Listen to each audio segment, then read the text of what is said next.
violence. Let our voice be heard. We can't sit in silence. The hope of tomorrow is in our use today. We've got to live in love. Crime and violence don't pay.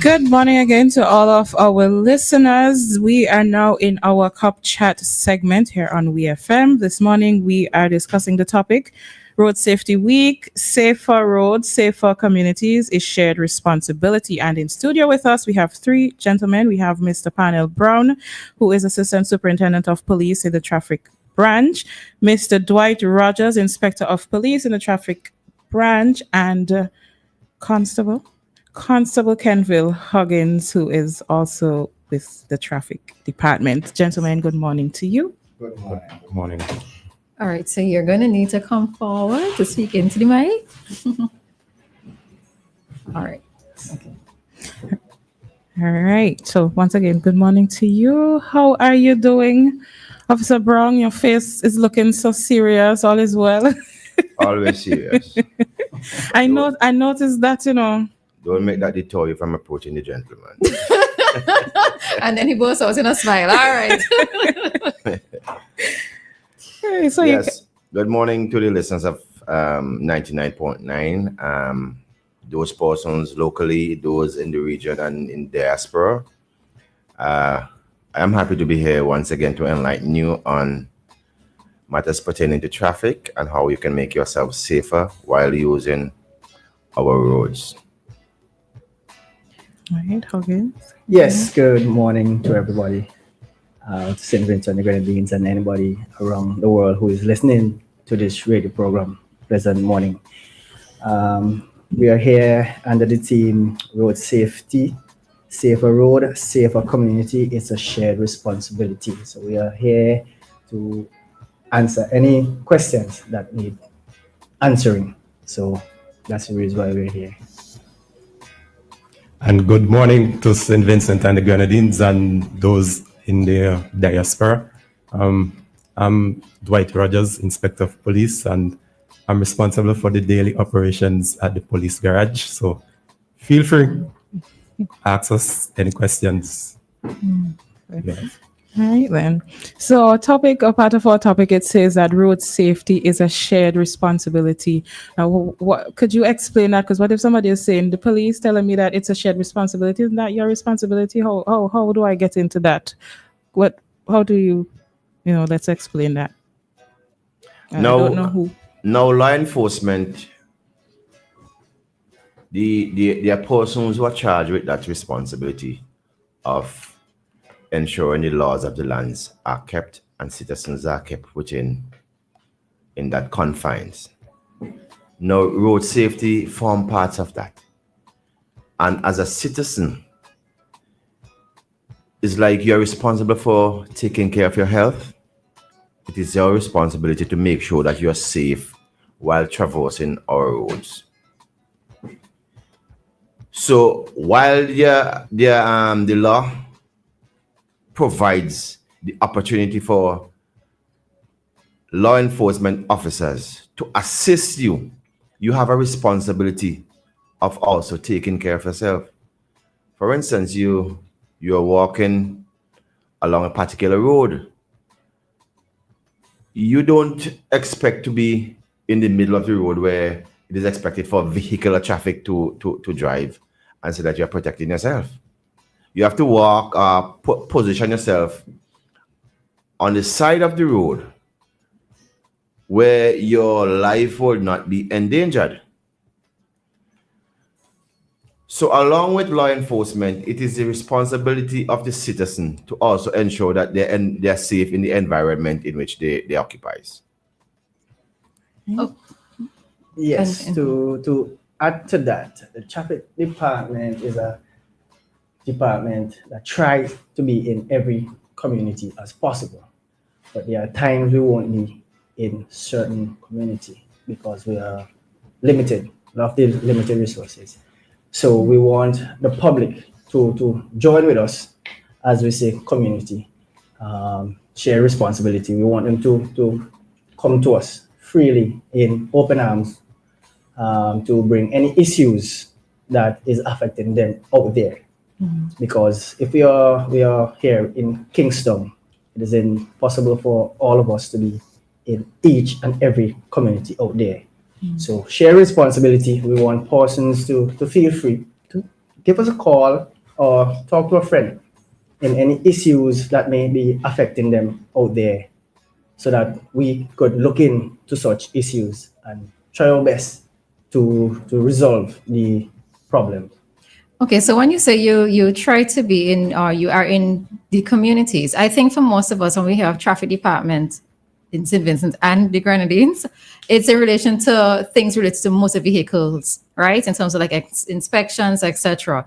But how do you actually try to play a role within the communities itself that have nothing to do with, let's say, inspecting vehicles, making sure persons are insured and that sort of thing? What is the additional role within the communities itself? Now, if I can answer that, persons from the community traverse the roads of St. Vincent and Grenadines to do business, either to work, for medical assistance, for shopping, for food, for recreation. Kingston is a community.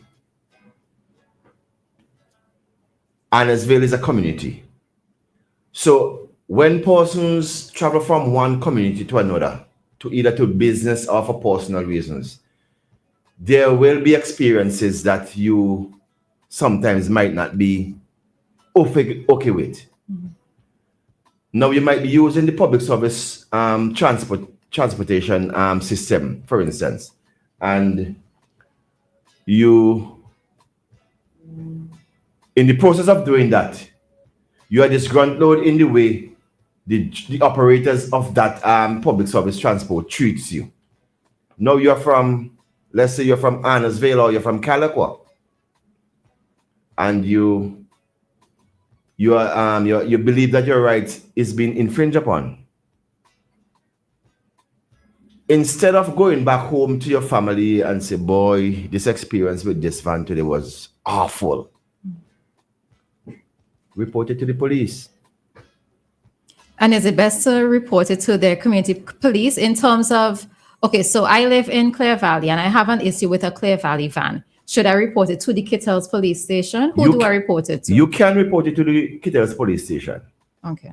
But if within yourself, you're not feeling comfortable reporting it to Kittels police station, you can report it to the traffic department. Okay. Because we entertain report on traffic infringement in St. Vincent and the Grenadines. So it does not ties you down to Kittels police station because the incident would have happened in Kittels. Come to the traffic department, we will record a statement from you and we will take the necessary action that is requested in order to bring some kind of settlement of peace to the situation. Okay. But I think the reason why I asked this as well too is because we tend to think of the police station, of course, it's the central police station. It's a place where you would try to get all matters. But if we're talking about decentralization, and if let's say an issue has happened, you might be going back into town for another couple of days or till a next possible Friday. Because of the communities, within the different communities or within the different constituencies, there are police stations that don't have to necessarily go to the traffic department. They can also do it at their rural police stations, right? Yeah, they can do it at their rural police station. But I want the general public to be reminded of something, is that once you have a report to make, you can call any police station. The police have to find means and ways of coming to you. Not you find means and ways of getting to the police. In some instances, that can happen, and that do happen.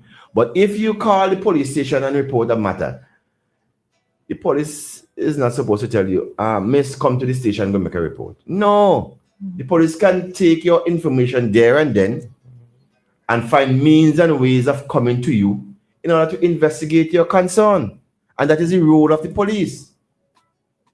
You understand? That is community policing. And we are a small community in St. Vincent and the Grenadines, and we are supposed to be looking out for each other. So I hope that answers your concern or your question. Indeed, it does. Indeed, it does. All right. All right. So, with regards to road safety, do you go into these schools and teach children, let's say, how to use the crossings, what they should do when it is that they're on the public roads in particular? Is that done? Because I know that there are times when we want to leave it up to the parents, but sometimes parents just don't know, right? I see instances of parents walking with their child and the child is facing the traffic as opposed to being away from the traffic on the inner part of the roads in terms of walking on the road. So how much is actually targeted directly to the children in terms of road safety? Well, since we started this road safety program, this week of activity, we have been going to various schools where we speak to students of all grades, informing them of their do's and their don'ts. And it has been effective so far. And we continue to go to more schools and make this a continuous thing, not just wait until the week of activity. We plan to target, inform business places of their do's and their don'ts while traversing the roads of St. Vincent and the Grenadines. So, as you say, you can't leave it up to the parents and up to the school because they might not know. So we are embarking the journey of educating those schools and business places and see the changes that we can get in St. Vincent and the Grenadines. Okay. And regards to business places, expand a little bit more on that for me, please. Okay. For example, you might have a trucking business, right? So we not because you have a business, you might not be familiarized with the law that guide you. So we at the traffic department under the administration of Mr.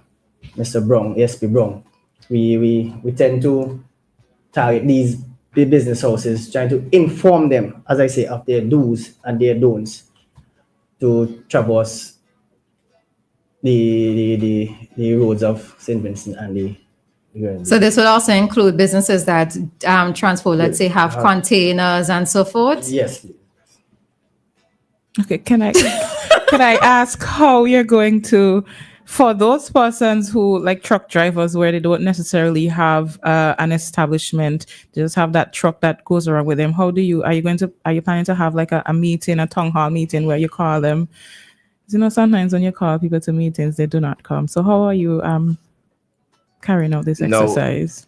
To answer your question, is that for an individual who have one truck and might be involved in trucking and so on and so forth.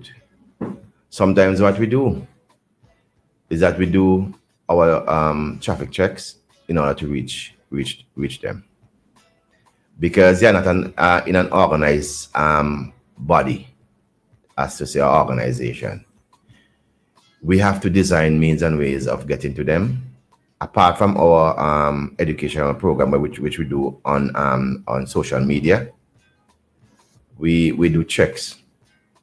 So if we're carrying out some checks, let's say in Kittels, and you have your truck and you're driving your truck and we happen to stop your truck, we carry out an inspection there and then of your truck, and if there anything that needs to be changed, we will inform you of that, and we will also inform you as to what you can and cannot do while you're using our roads. Okay. All right. So, Inspector Rogers, you've been very quiet. All right. So, given that you are stationed at the police garage, what are some of the problems that you see, vehicles coming down there, I suppose, for inspection, that you've identified that can cause harm or put persons in danger, not just as a driver, but also for the pedestrians on the streets? What are some of the things that you tend to see that persons should do better with so that we can have a better road safety? Okay. First and foremost, a lot of people, when they come to the police garage for inspection, they have these bright lights, headlights, that, I mean, even you will be aware that sometimes when they pass you, they leave a dark spot in your eyes for a few seconds. And I find that if you read these packages carefully, they will tell you that they are for off-road use only. Yes, a lot of these bulbs are for off-road use only. And these guys, and the problem that they think is because they have their windshield fully tinted. So to make up for that light that they have reduced from the windshield, they try to make it up with the headlight bulb. So an law-abiding citizen who have the normal 6-inch tint on his or her windshield, there's a problem for them. Also, a lot of guys, they tend to modify their vehicles. Meaning, some of them will have a brake problem, and knowing that they have the brake problem, instead of fixing it, they alter it, like black off one wheel. So sometimes there's only one wheel holding. One wheel. Well, I think this is supposed to be a common sense thing, though. So instead of you going to the garage, your personal garage, to get that vehicle fixed, you have it on the road. You're endangering your life and other people's life. So that is why the team said it's a shared responsibility. All right, now back to the point that you're making with the bulbs, and you're saying that many of these bulbs are for off-road use, right? We do recognize that there are many persons, we're not living in Kingston, we're not living in places that are necessarily well lit, right? So could it also be, not making any justifications for them, right? Just seeing things from another side. Could it also be that the reason why they have these very bright bulbs is because when they go to certain communities or certain villages, that it's not as well lit? And how would the police actually deal with this type of situation? No, I am not supporting you with that. Because the reason why, the manufacturers put a specific bulb rating in that vehicle. And that is, even in dark areas, if you cannot see properly, which means that you have to reduce your speed. Okay. So with these bright bulbs that they have in now, they're speeding more. For example, I just drive on my fog light only. I hardly just use my headlight bulb. Okay. All right. All right. And that's speaking about speeding. Let's talk some more about what have you been witnessing on both sides of the island as it relates to speeding and the reckless driving? Now, it is evident that we have a lot of young, inexperienced drivers. But it doesn't mean because we have a lot of young, inexperienced drivers that we're supposed to be seeing a lot of foolishness on the road. And there are some mature persons who are engaged. They are of a particular age, but they want to sell themselves as doing things that young people will do. Not acting your age. And it is difficult to understand why would a mature person would want to do things like being a reckless or careless driver on our roads. So to me, they have the age that should be that they should be acting mature, but in the mind, they do things like children. Hence, we have a very complex situation to deal with because we have the young, inexperienced persons who believe to themselves they still have a point to prove to their peers that they have what it takes to do stupidness. Is that and you could see it. It is evident that when they know of the areas where young people gather, they either tend to, whether speed, position themselves in their vehicles where they would not have proper control, and the list goes on. So, on both sides of the island, we have seen acts of motorists being irresponsible when they're driving their motor vehicle on our roads. Mind you, we have a lot of persons who are driving for 3 and 4 persons. And if I could be more clear, is that they look out for the person who is driving reckless. They're looking for the person who is gazing on the phone and not paying attention to the traffic. They're looking for the persons who are coming out from by roads, and they're still looking for animals and other persons who might cross where there are no pedestrian crossings. So they're actually good and competent drivers. And I want to urge our motorists to desist from being distracted. This is a choice you're making. It don't happen by chance because you are the one who are getting into the act. Desist. I want you to be more focused while using our roads. Persons will be driving behind a motor vehicle and they might want to overtake. And sometimes they drive the same speed or a little than the persons who they're trying to overtake. And the person who is driving their normal speed would not reduce their speed to allow them. All they have to do is just to increase. Because if you're going to overtake, you have to give the person who you're going to pass warning. Kick. You see the person might stretch out their hand and call you, or the way ahead is clear. You honk your horn to give them to alert them that you're about to pass their vehicle, and you drive at a speed that a reasonable and prudent driver would drive in order to pass the vehicle. Do not pull back too soon because the vehicle that you're passing is still moving, and a lot of people pull back too soon and they get into accident, or the portion of road ahead is not long enough for them to complete the overtaking and they get into accident. But we have seen where persons have been reckless while using our roads, and we are asking persons to be more aware as to their surroundings and drive like a wise and prudent driver. There's one other point I would like to make concerning that, is that I have seen a lot of parents, and this is becoming a sore point on our roads. On Sunday, our activities began at the with a church service at the Kingston Baptist Church.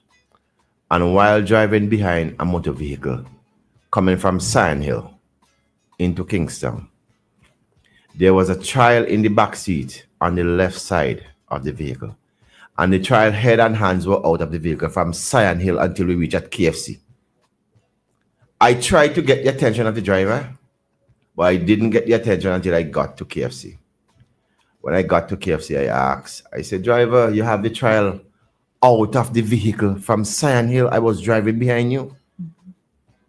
Officer, I wasn't even noticing. How could someone be so irresponsible that you have a child in your vehicle and you're not even using your rearview mirror from time to time to make sure that the child is seated properly in the vehicle?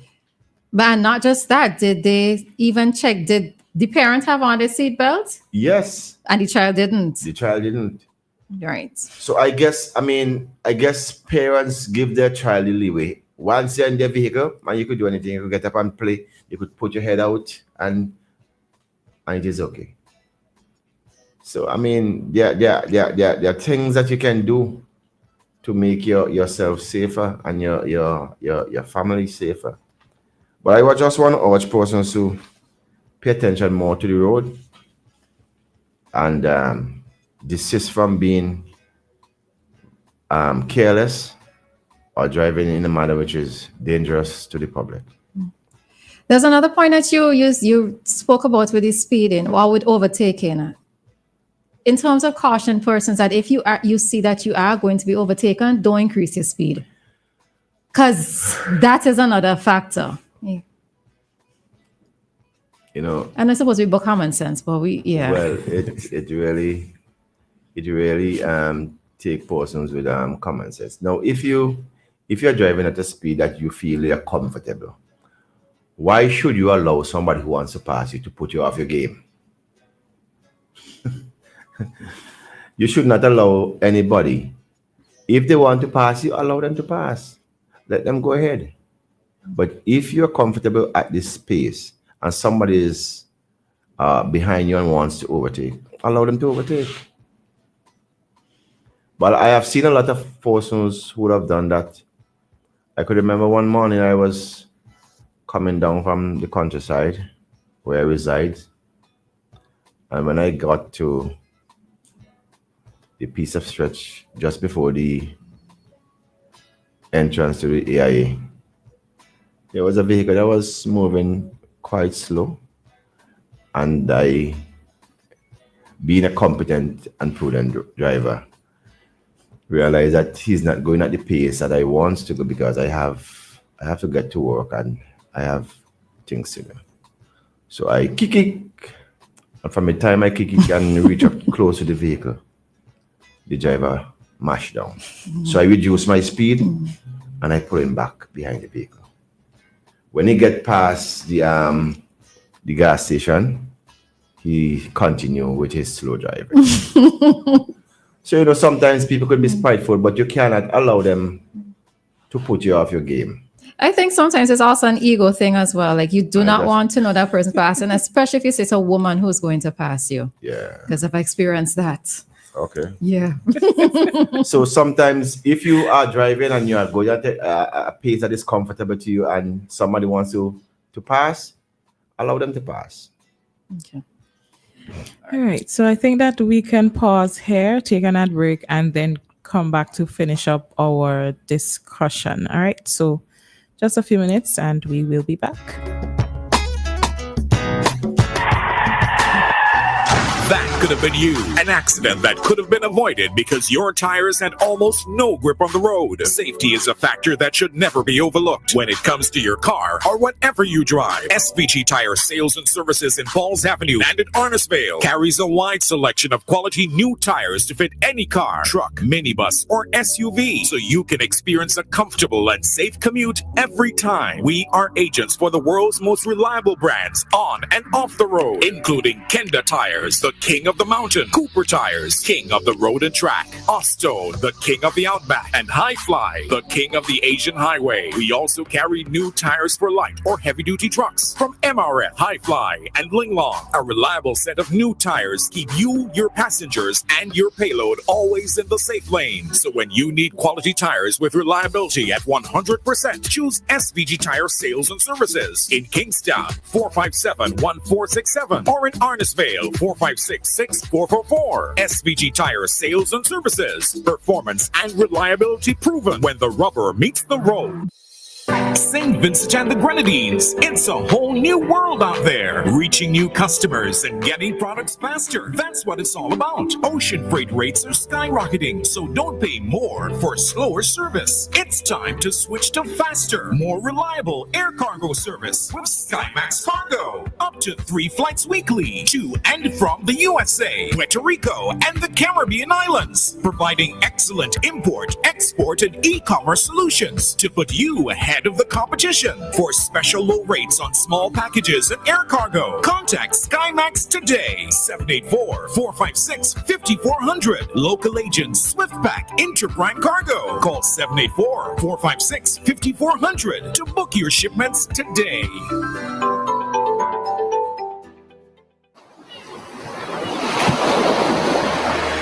WEFM reminds and encourages the general public and users of the Kittles Beach to keep it clean at all times. Discard of all garbage properly. It is illegal to remove the sand from the beach. Let us keep the Kittles Beach and other beaches across St. Vincent and the Grenadines clean so that you and I can enjoy it and marine life can survive. This is a message from WEFM 99.9, the clean, fresh sound. Nothing else sounds as good as WEFM, the clean, fresh sound. Cop Chat. You've got questions for the police? They're here to give you the answers on WEFM 99.9.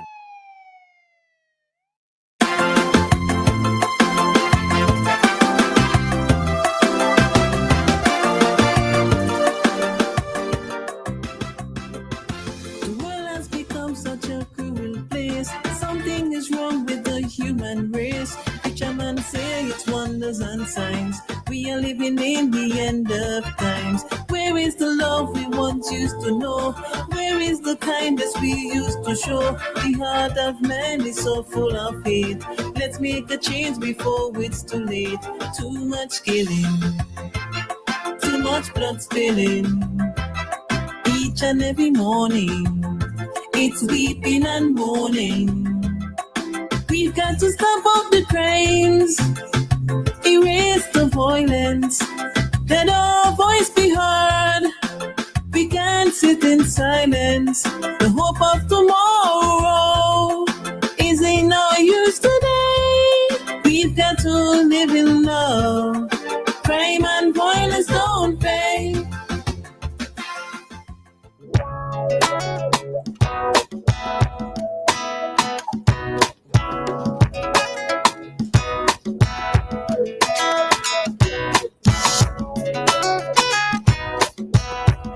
We are back with our Cup Chat discussion here on WEFM. We are discussing the topic this morning, Road Safety Week. Safer roads, safer communities is shared responsibility. And in studio with us, we have Mr. Parnell Brown, Mr. Dwight Rogers, and Mr. Kenville Huggins, all attached to the traffic department of the police force. If you have questions, you can call us 457-9997. With that number, you can reach us on WhatsApp. You can also reach us on the landline, and you can also send us a WhatsApp message if you can't call or if you don't feel like calling. All right, so we do have a question here on the live. Somebody's asking, why is the traffic department not the agency issuing license plates? This will solve the problem with the font being used by some vehicle owners, and it's also a security concern. Any thoughts with regards to that? No, there isn't any legislation in place to control that. I think that is something that the legislatures are looking at presently. And sometimes the discussion came up already. And sometimes you don't want to prevent people from doing business or making a contribution, but I think it needs to be regulated. Mm-hmm. Okay. I think after the law is passed, I think there will be some regulation in terms of who are the persons that can make plates with the specifications that were agreed with. Okay. And as another one, it's a by the way question, not so much in relation to road safety directly, but they're asking how can one obtain an international license? To obtain an international driver's license, you have to have a local driver's license. There's a form that is available at the income tax department. You can go there and fill it out. and come to the traffic department for a verbal exam, along with your local driver's license and a passport size photograph, along with the form. You will be examined.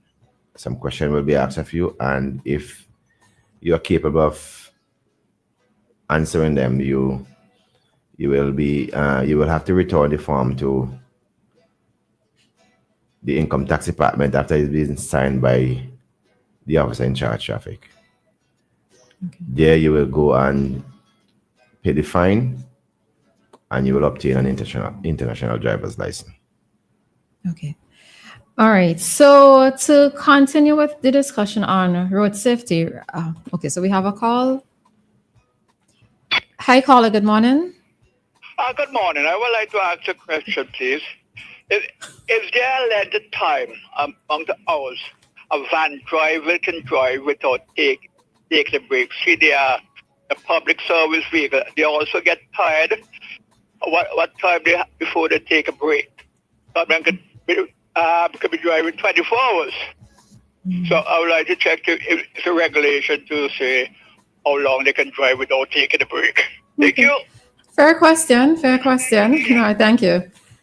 Is there anything that says how long somebody can be on the road for, especially because you're public service? There isn't anything in law to say how much hours a motorist can drive before he or she takes a break. That depends on the one's feeling. I mean, that is something that is open. All right, because we know within the airline industry, you have to have certain amounts of time off, I think even for medical personnel, because you're performing a public service. Yeah. Should we actually just leave it up to them to say when they're tired for them to go and take a rest, or should there be some sort of regulation? Well, it's something that the legislatures can have to take note of. It's a very good question. It's a very good question. But in terms of the incident or accident rate, the accident that occurs on our road, most of the time is because of negligence, not tiredness.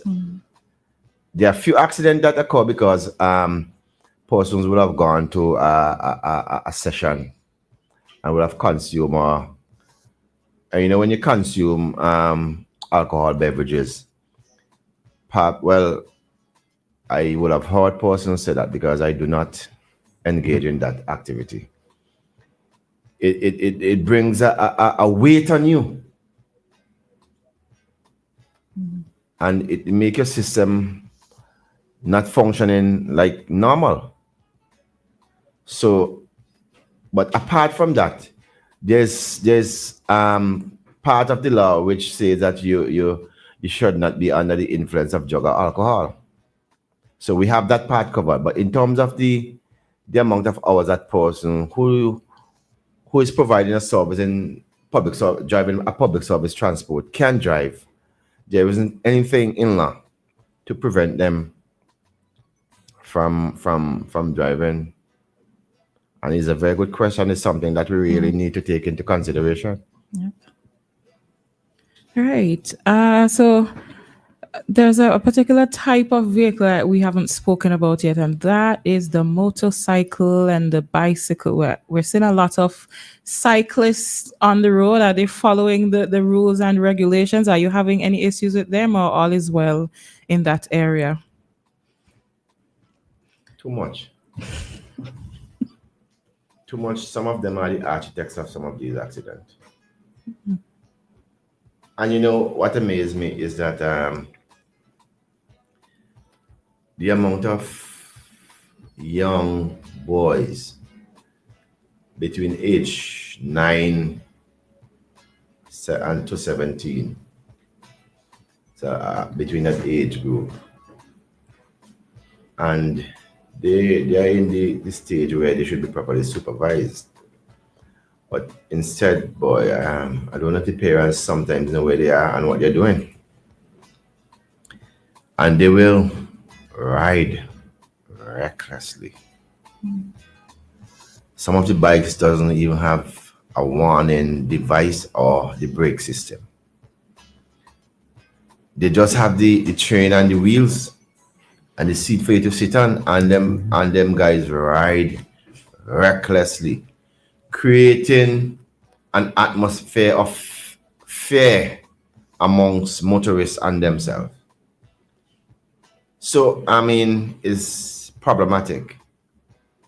Now there's a pedal bike bicycle law that is in place. We have also prosecute pedal bikes riders for riding in a manner dangerous and careless and so on. And we got conviction at court because the evidence was there. But it is not something that you will want to do. But you want them to ride and to be free from danger. But I don't think they themselves are aware of the dangers they pose to themselves and to other motorists. Mm-hmm. And they are not so much of an organized body, or they are not even the pedal bikes. The last pedal bikes must be registered, you know. I was just going to ask you what are some, because it's the first time I'm hearing there's a pedal bike law. The law said that these bikes must be registered. But it is something that we really need to look at as the licensing authority to bring some sort of clarity to these pedal bike riders. It's something that we need to sit down and sort out, because it is in law that is supposed to be registered. They're supposed to have a protective helmet. Right, the bike's supposed to be equipped with a light, a brake, and a bell to allow other road users as to their position on the road. Should be equipped with a braking system, front and back. It is there in the law, but I don't know. We need to sit down and really analyze and have conversation and start implement the law. Are they supposed to be subject to inspection as well? Because it's one thing to say that in the law that they're supposed to have these things on the bike, but then if they're out on the road. If they're registered, I believe they're I have to seek some clarity on that. I don't know if it is a one-off registration. I will have to seek some clarity on that. But the law did say that they have to be registered. I suppose this is where the community policing could come into. Okay, so you could probably speak a bit more on it, right? Just about to elaborate more on that. So that goes back to the team: safer road, safer community, a shared responsibility. As like ASP Brown said, the most of the riders are from age 9 to 17, and they are living with someone.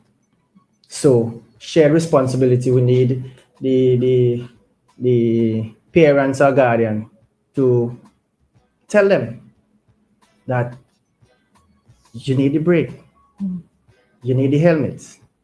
Provide them with the helmets when they provide them with the bikes. Exactly.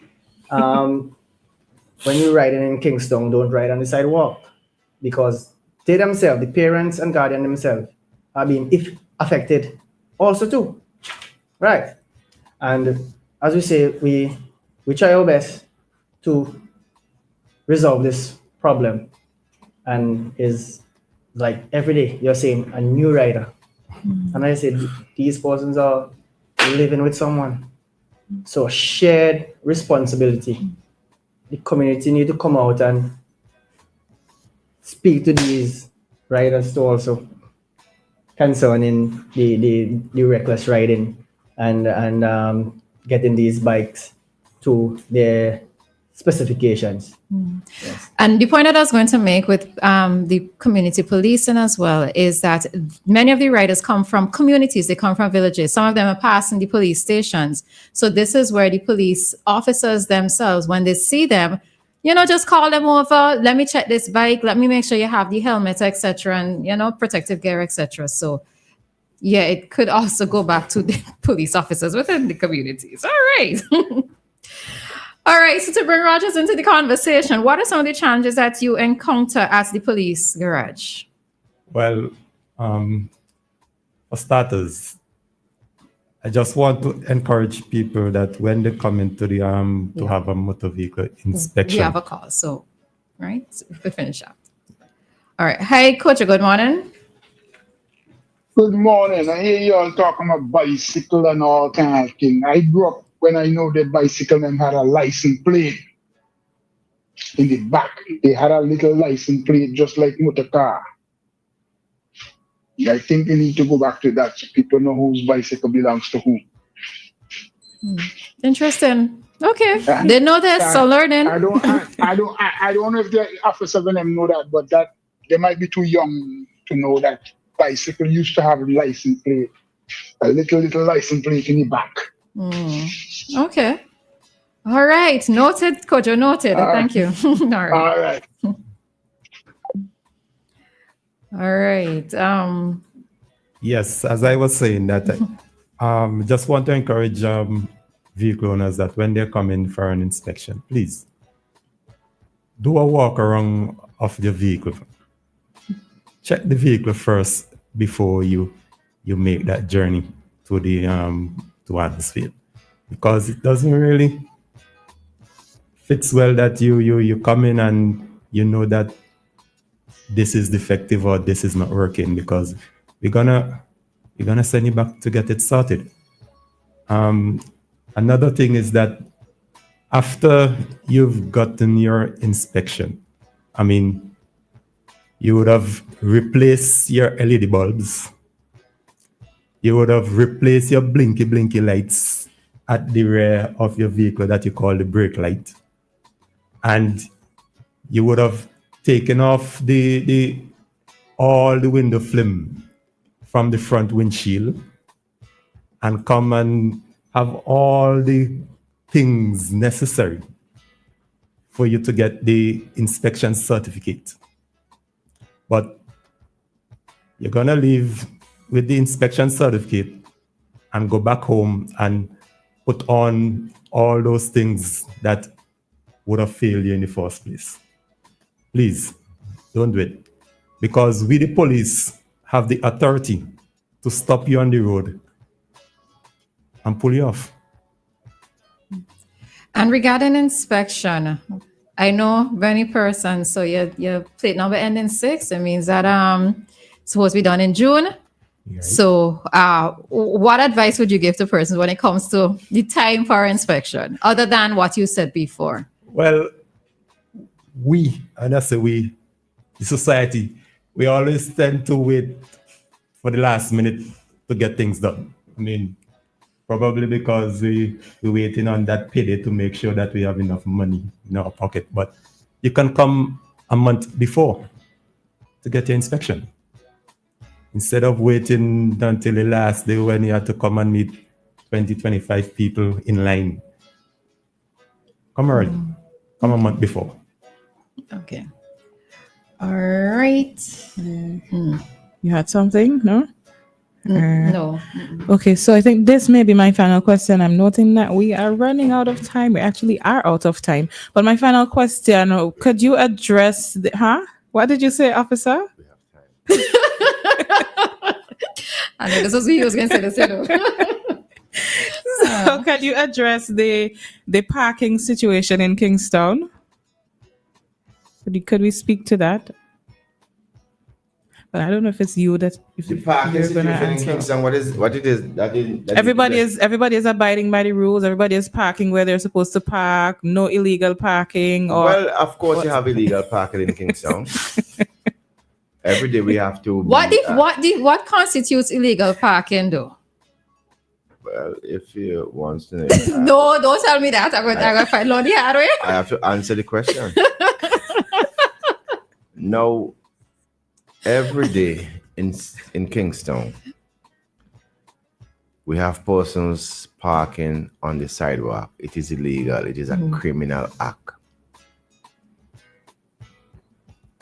We have persons who will deliberately, because, and you know, I don't know how our people becomes so So I'm trying to get the word so that I will not offend anyone. But it's like you have a business on Bay Street and you have 6 trucks that is attached to your business, and you want the 6 trucks should be able to park on a stretch of road in front of your business to accommodate your business, and so on and so forth. It is not feasible. We are seeing persons parking their vehicle, but they park them, but they cock them up on all piece of road and prevent other persons blocking people. All of that is illegal parking. So, in not too distant future, I believe we have a serious challenge on hand. We will have a serious challenge to deal with in terms of vehicles entering capital city Kingston, because of the amount that we still have coming in and the amount that we have here. And, you know, I know sometimes the government do make the tongue look bigger. You know, if I can say that. I want to hear the rest of this. Yeah, the government sometimes make the tongue bigger. And I love that initiative is that you take back some of the lands from the sea. And what really happens is that we are seeing now that a growth where businesses are decentralizing, and it is very good. Very, very good. We have seen a positive growth in that aspect. And it is good that some businesses are decentralizing and making some of the outskirts look more developed. We are seeing a lot of development, and by doing that, it will lessen the amount of vehicles that will enter Kingston. We are decentralizing now some of the essentials, as I should say. And that is very good. But is the traffic department itself playing an active role in addressing the traffic, the amount of vehicles that come into Kingston, particularly? I know it's going to take a while, but are you taking an active role in that? In terms of? In terms of maybe suggestions of limiting the amount of vehicles coming into town, yeah, just different ideas. I don't think we have that sort of powers. You know, sometimes what we can, advocate is for the fixing of more bypass roads so that vehicles can, instead of just using the some of the main roads and so, we can advocate for more of the bypass roads to be fixed properly so that persons can use them to avoid the jam sessions and so on. We can advocate for that. And we have done that in the past with Braxa. They have been cooperating with us. So, but we can't determine or dictate where they go and fix. We could just bring a particular road. Now, take for instance the Sand Hill Bay public road, where we have vehicles coming over the tarmac and diverting down to the college section and going wrong to Cain Garden or Walborough. We have asked Braxton to look at that particular piece of road, and I have seen where they are doing repairs. So we are uniting, although in different ministries. Right. So we are working together. Okay. And it is work in progress. Okay. All right, good. So the answer is yes. Thank you very much. All right. So we just have another question here. It's not directly linked to the road safety, but just a question somebody. Does the international license enable the holder to drive anywhere? I suppose it's international. Yeah. All right. All righty. So we are going to allow you the opportunity, as we don't have any more questions, right, Dianna? Right. As we bring this topic to an end, this conversation to an end, each of you just a minute or so to give your thoughts with regards to road safety, it being everybody's a shared responsibility, whatever messages or advice you want to leave with us as both motorists and as pedestrians. First and foremost, let me just want to encourage each and everyone to look out for one another. Be your brother's keeper. I mean, don't use your cell phone and drive. Don't try to text and drive. Because the second that you take your eye off the road to focus on that device, it may be onto somebody's rear end. And somebody else who might be doing the same thing like you may run into you. So let's be careful, let's be cautious. And another thing too, these additional lights, they are becoming a problem. I mean, I maneuver a long truck and we need those additional lights, yes, to see the side when you want to turn. But don't overdo it. Don't overdo it. And what advice would you give to persons with vehicles in terms of doing their own personal inspection, not wait until last minute and that kind of thing? What advice would you give to them? Do your minor inspection at home. And don't wait until the last day or the last week in the month to come. You can come a month before and have that done. Okay. All right. Yes. My advice is that if we be alert on the road, we could curb all this accident and that we are having. Remember, where you approach school zones, the drivers know where are the schools. Approach school zone with caution. Turn on your music. We need the community to help us in the outer districts. Go to the police station nearby. Report the matter. As yes, we wrong say, if you're not comfortable with them, come to the traffic department, and we will definitely try to resolve the situation. A fast drive could be a last drive. So please, just be cautious, right? I suppose there's a difference between driving with confidence and overconfidence. All right. Yes, I want to thank 99.9 and the host here for having us. I just want to encourage persons to be careful while using our roads. The week of activities continue. This morning we have an exhibition just outside the police barracks.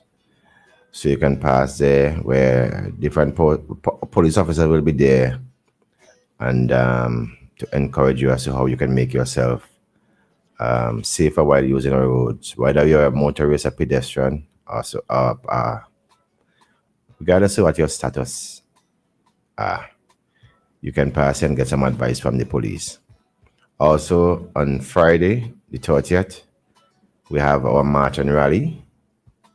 We commence at just outside the Peace Memorial Hall. We march down through Kingstown, up on Bedford Street. I don't know if you know where Bedford Street is, but that is right across by the market. There you go. And you come up on Halifax Street, and you're back on Heritage Square where we have our rally. We'll have addresses from ministers of government and so on and so forth, the insurance companies and persons from the health department. They will be there, and we'll also have some performances from some of our school children and also from the police band. So come and support us in our march and rally to culminate the week of activities for 2025. Additionally, I want to urge all motorists that our checks will continue to ensure that your vehicle is on compliance standard. And I think you have gotten enough time. So our next course of action while checking is to prosecute. We have given you enough time. We have seen a lot of persons trying to who is complying, but there are some persons who are not making any effort. And for those persons who are altering their motor vehicle, you're taking out the exhaust, you're tuning the exhaust system for your vehicle so that it make more noise. It is against the law. For those persons who are putting on those additional lights, the lights on the 4-ton trucks, I am seeing the 4-ton trucks are looking like Christmas tree. Again, it is not Christmas as yet. The law has not changed with the lights that you're adding to your motor vehicle. For the motorists who are not ensuring that their registration plate is in a conspicuous position, one to the front and one to the back, I'm advising you to ensure that your registration plates are affixed to your motor vehicle. For those persons who believe that they want their bumper and other parts of their vehicle to be off and driving it up and down on our street, you can be charged for altering your motor vehicle, because the regulation speaks to altering of motor vehicle and by removing other parts. For the owners and operators of public service transport, if on inspection that your motor vehicle is not found to be in a sanitary condition and roadworthy, we can serve you with a notice of defect, a defect notice to take your vehicle off the road immediately. So there are things that, so don't believe because your van license and it didn't show that the officers can inspect your vehicle, and if it found it nothing to be in a sanitary and roadworthy condition, that they can serve with a notice to take it off the road immediately. They can. So I am just advising you, and for those motorists who believe to themselves that having a black hook in there with a private public service vehicle is accepted, it is not. It is not. We are going to ramp up our patrols and to ensure that persons comply with the law. So I'm advising you, please, in order for you not to be in the position of receiving a ticket or being arrested, please comply with the law, comply with the police. And if in the event that you contravene the law, and you should have your driver's license in possession, and the police ask you for your driver's license because they would have seen you commit an offense, give them a driver's license, please. If you don't have it, it is an offense. And when they ask you for your name, don't refuse to give them your name, because not giving your name is an arrestable offense and they can arrest you. So do not allow any situation to escalate. If you are in breach of one traffic regulation, do not do things that can allow you to be charged for more than one and get arrested. It is not common sense. And I know our people, I mean, we have a lot of common sense and we have a lot of intelligent persons out there. Don't get worked up over nothing. Be calm, respond to the police, be respectful, and respect yourself at all times. Thank you. And with that, we've come to the end of our interview here, our Cup Chat discussion. We were speaking on the topic Road Safety Week. Safer roads, safer communities, a shared responsibility. We had in studio Constable Kenville Huggins, Inspector Dwight Rogers, and ASP Parnell Brown. And they were our panelists here this morning. Gentlemen, thank you for joining us on our discussion. And I don't know if I'm going to see you again in the studio, but all the best. Thank you. Thank you very much.